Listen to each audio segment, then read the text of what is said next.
guys! Welcome back to my channel. For today's video, mag-i-staycation naman tayo. So bago kami pumunta dun sa staycation place, nag-decide kami na mag-breakfast muna. Usually kasi ang check-in time 12 or 2. So nakumbinsin naman namin na 12 pwede na kaming pumunta. Pero after namin mag-breakfast, marami pang time yung nasayang, kaya nandito lang kami.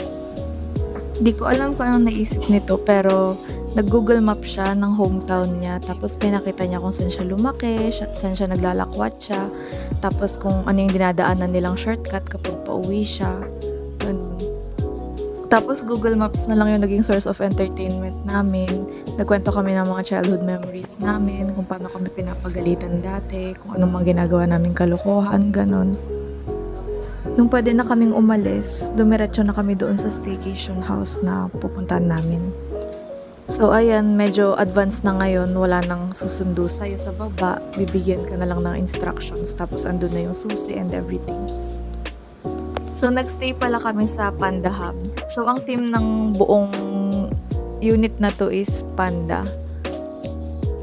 Mahilig kasi ako sa panda, kaya naisipan niya ipakita sa akin ito.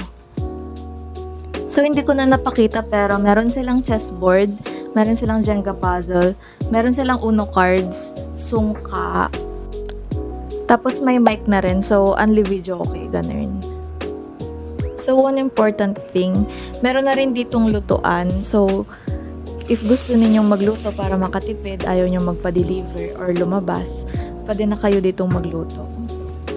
Malapit siya sa palengke at saka sa Ayala Mall, so madali na lang maghanap ng lulutuin.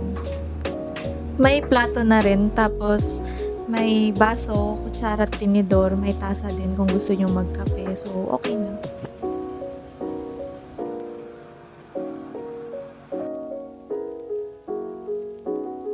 Dito na nagsimula yung kalbaryo namin. Nakalimutan namin bumili ng rice. So, ang kinain lang namin ulam. Tapos, dinagdagan na lang namin ng bread para meron kaming carbs. Maganda rin yung view kasi merong tren na dumadaan dyan. Tapos, medyo kumikidlat nung araw na yun. Kaya parang merong fireworks. At after naming mag-video session, hindi ko alam kung anong nangyari sa akin, pero ginagawa kong rakista yung panda. So bago ako nagkaganyan, naglaro kami ng chess.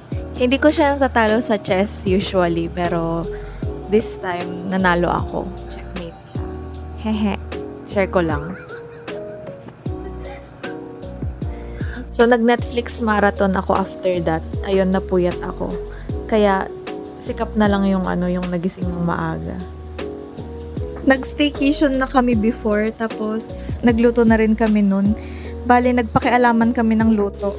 Tapos, feeling ko hindi kami na-satisfy doon sa lasa nung collaboration namin. Kaya nag-decide kami na kung may magluluto, walang makikialam. So, yan, nilapitan ko na siya para ipaalam sa kanya nagising ako.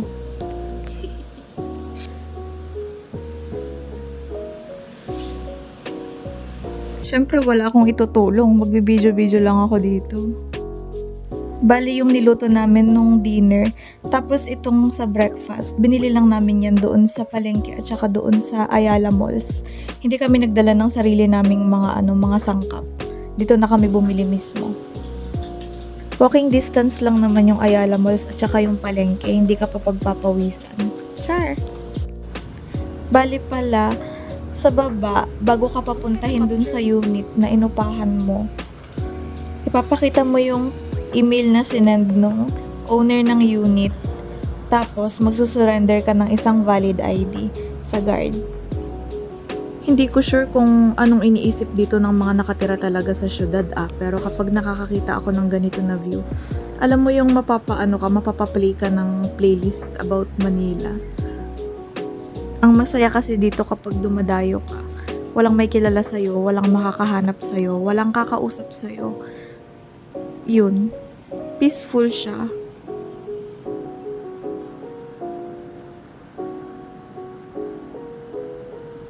Eto na yung lunch na niluto ni Cap. Merong adobo. Ako naman yung nagluto ng Indomie. Gusto kong ipatikim sa kanya eh. Ang kaso ang underwhelming nung reaction niya. Sabi niya, pwede na. Ang iniisip ko kasi i-hype niya. Eto, kumakain kami tapos chikahan moments. Bale, lunch and dinner na rin pala namin to kasi bago kami nag-lunch, bumili kami ng kanin. Saktong tinatamad ako. Dinilay ko ng dinilay syempre. So, bali bumalik lang din ulit kami sa Ayala Malls para pumunta sa Robinsons na supermarket. Tapos, pagbalik namin, nagluto na rin kami.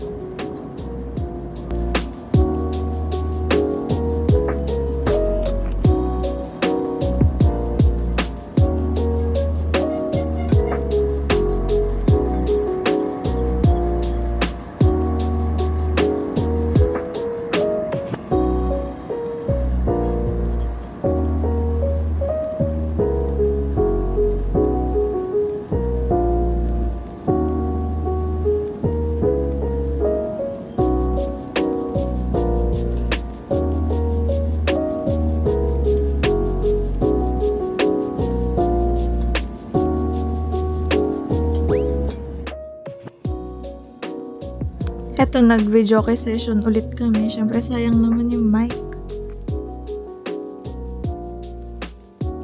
Eto naman, last day na namin. So, mag-breakfast lang kami. Tapos, magliligpit-ligpit na kami. Though, hindi naman kami gaanong nagkalat.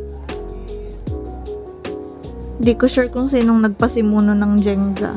Malapit na mag-check out, naglaro pa.